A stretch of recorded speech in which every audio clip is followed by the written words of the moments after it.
నిన్నటి దినం women's world cup నిమిత్తం సెమీఫైనల్స్ జరిగాయి. ఈ సెకండ్ సెమీఫైనల్లో ఆస్ట్రేలియాకి భారతదేశానికి అంటారు కదా హొరాహొరీ పోరు.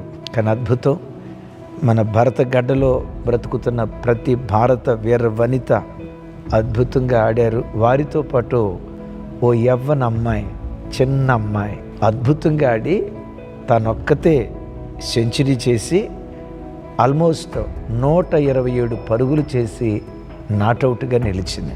భారతదేశ కీర్తి ప్రతిష్టలు ప్రపంచమంతా రెపరెపలాడే దానిలో ఈ అమ్మాయి ప్రధాన భూమిక పోషించింది. ఆ అమ్మాయి పేరు జమీమా. జమీమా అంటే పావురం.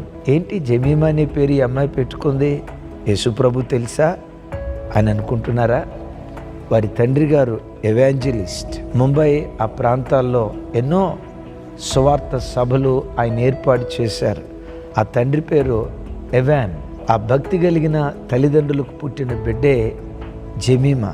4వ సంవత్సరం నుంచే క్రికెట్ ఆడటం బహు ఆసక్తి చూపిస్తూ ఆ క్రికెట్ ఆడుతూ ఆడుతూ ఆడుతూ ఈరోజు మన భరత గడ్డను, భారతదేశాన్ని ప్రపంచ దేశాల్లో క్రికెట్ ఆటలో ఓ అగ్రగామి దేశంగా మన దేశం విరాజిల్లటానికి ఈ క్రైస్తవ యవ్వన అమ్మాయి ప్రధాన భూమిక పోషించింది.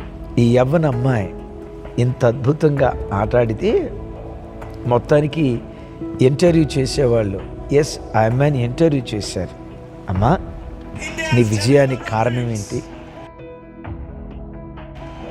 ఎలా నువ్వు విజయాన్ని సాధించగలిగావు అని అంటే తను చెప్పిన మొట్టమొదటి మాట ఏంటో తెలుసా? చూడండి. It's the stuff of dreams. I can imagine there's a lot of emotion in you right now.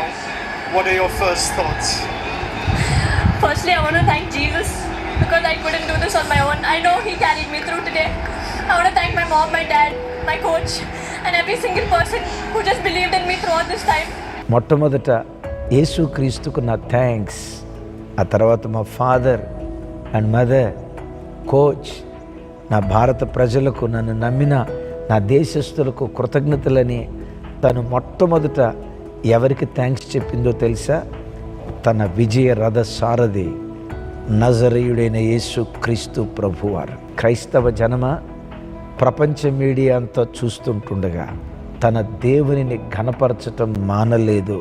దేవుని ఘనతను చాటి చెప్పటానికి ఏమాత్రం సిగ్గుపడలా.